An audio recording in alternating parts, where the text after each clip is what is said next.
일단 네이버의 온갖 기사는 다 찾아봅니다. 심심하니까요. 아침에 아무 데도 안 가니까. 두 번째는 웹툰을 봅니다. 그리고 세 번째는 무한도전을 재방송 다시 보기를 그렇게 찾아봅니다. 그렇게 하면서 오전 시간을 이제 다 보내고 오후에 일을 하러 가는 거예요. 그러면 내가 여기 왜 왔나 싶더라고요.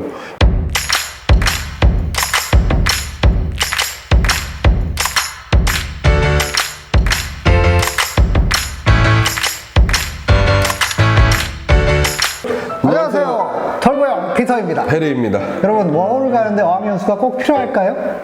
사실 제일 많이 듣는 질문 중에 하나인 것 같아요. 그렇습니까? 네. 사실 자신감들이 너무 많아요. 그러니까 뭐 내가 언어가 안 되는데 일본어를 못 하는데도 불구하고 일본 가면 일자리가 많대요. 그리고 그냥 갑니다. 호주 갈 때도 영어를 못 하는데도 호주 가면 일자리 많대요. 그리고 그냥 갑니다. 이런 경우들이 사실 많죠. 근데 언어를 못하는데 일자리 어떻게 구해요? 뭐 영어 안 쓰는 일을 구하죠. 항상 예전 한의적. 그럴 거면 워홀을 못하려고 하나요? 뭐 사람마다 생각은 다르니까요. 이제 뭐 정해진 답은 없어요. 각자 이제 생각에 대한 다름 뭐 우리가 존중은 해야 됩니다. 하지만 쉽진 않죠. 보통 언어에는 그 나라의 전통, 습관, 문화 같은 게 다 네. 포함되어 있잖아요. 맞습니다. 그래서 그 나라를 가장 잘 알려면 사실은 언어를 배우는 게 그만큼 중요하다고 네. 하죠. 해리는 어떤 계획을 갖고 왔었나요? 저는 영어를 정말 잘 배우고 싶었어요. 영어가 목적이었었고 뭐 워킹홀리데이를 선택했었던 이유는 그냥 1년간 체류할 수 있는 비자였었던 게 컸어요. 뭐 일을 할 수 있고 이런 게 중요했던 게 아니고요. 뭐 요즘에 어학연수를 뭐 2달 가냐 3달 가냐 이야기들도 많지만 저는 어학연수 1년 했습니다. 50주였죠. 그래서 저는 영어만을 생각하고 갔었어요. 그 당시에요. 돈이 많이 들었겠네요. 그렇죠?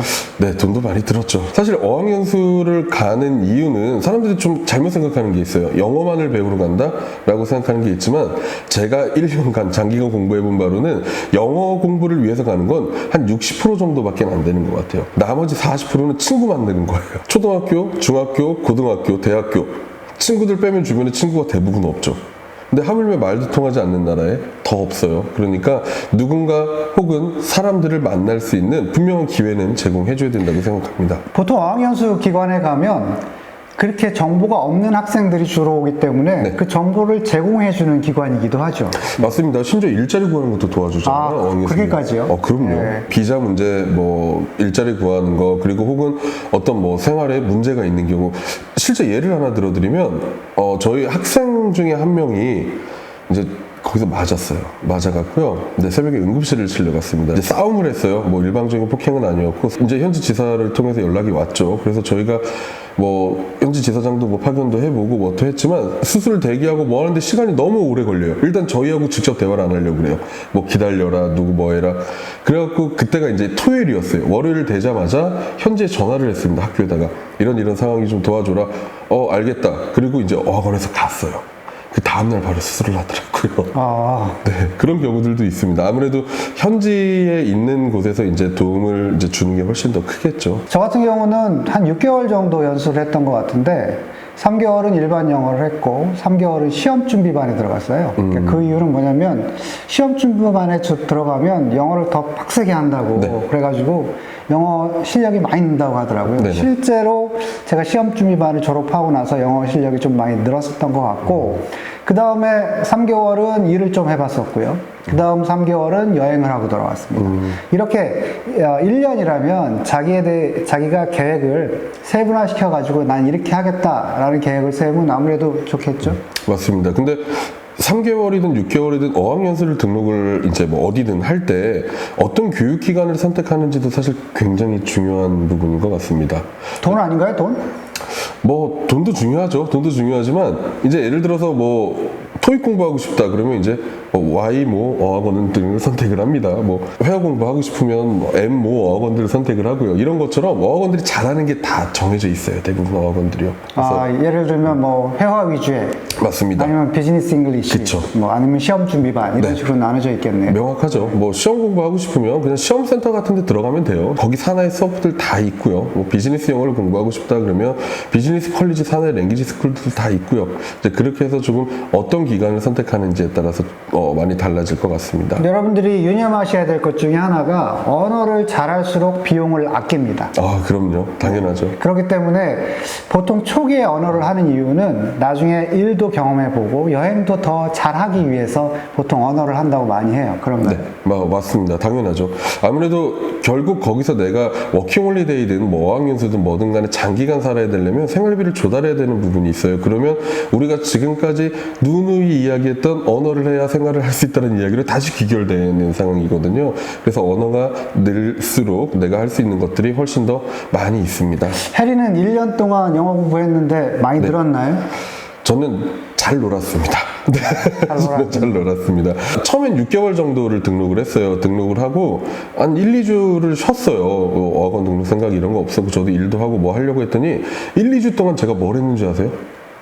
일단 네이버의 온갖 기사는 다 찾아봅니다. 심심하니까요. 아침에 아무 데도 안 가니까. 두 번째는 웹툰을 봅니다.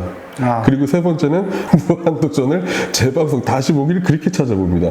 그렇게 하면서 오전 시간을 이제 다 보내고 오후에 일을 하러 가는 거예요. 그러면 내가 여기 왜 왔나 싶더라고요.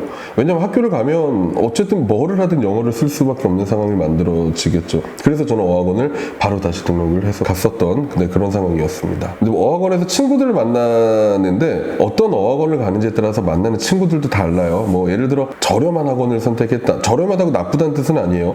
근데 통상적으로 보기에는 저렴한 어학원들은 저렴한 비용을 주고 올 수밖에 없는 국가의 친구들이 많이 몰려 있어요. 뭐 아시아권이 싫어서 갔지만 거기 가면 중국 애들만 잔뜩 있거나 아니면은 뭐 남미권에 있는 뭐 특정 국가들 뭐 브라질이나 이런 국가 애들만 다 모여 있죠.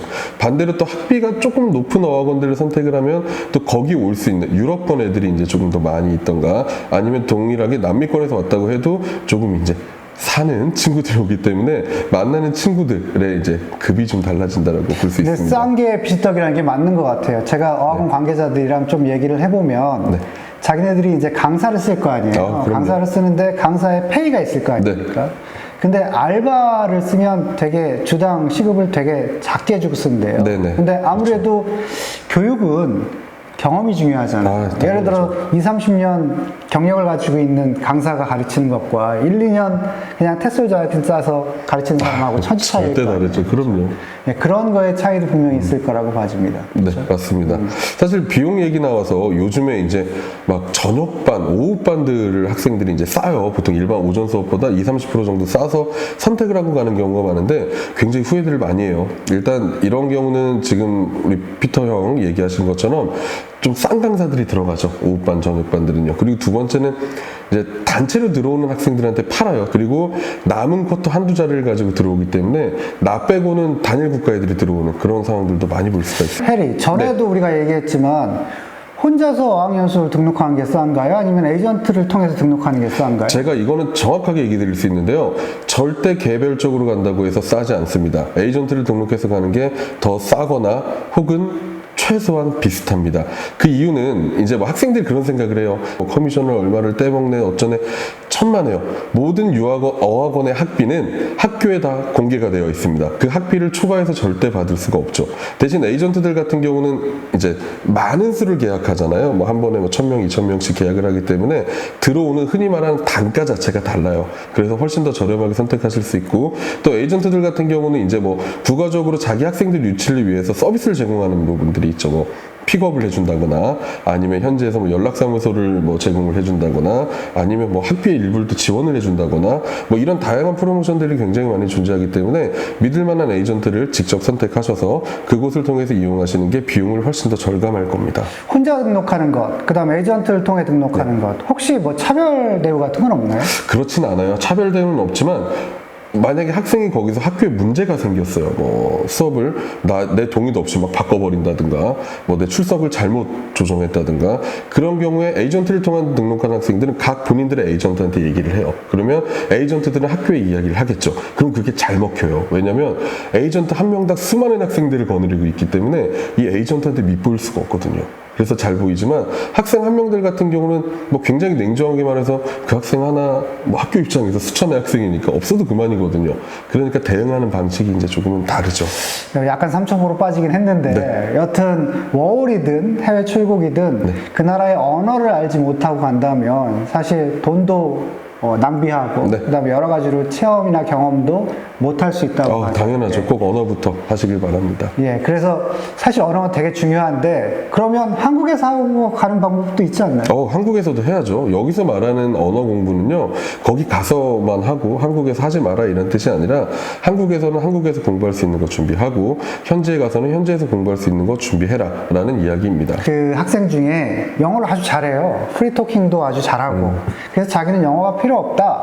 그런데 현지에 갔는데 아무것도 안 들리더라는 거예요. 맞아요. 그런 학생들 많습니다. 네, 한국에서만 영어를 하면 한국식 영어로 하기 때문에 현지에 가면 정말 듣지도 말하지도 못하는 그런 상황이 오거든요. 그래서 설사 내가 영어를 조금 잘하더라도 현지에 가서 최소한 4주, 8주 정도는 어학연수를 해보고 그 다음에 현지 적응한 다음에 그 다음에 여러 가지 자기의 목표들을 실행해가는 게 더 좋은 방법일 것 같아요. 네, 사실 그게 가장 좋은 방법입니다. 여러분 언어 꼭 한국에서든 현지에서든 꼭 준비하시고 필수 조건이라는 거 잊지 마시기 바랍니다. 네. 자, 오늘 영상은 여기까지 하겠습니다. 털고용 피터였습니다. 네, 해리였습니다. 감사합니다.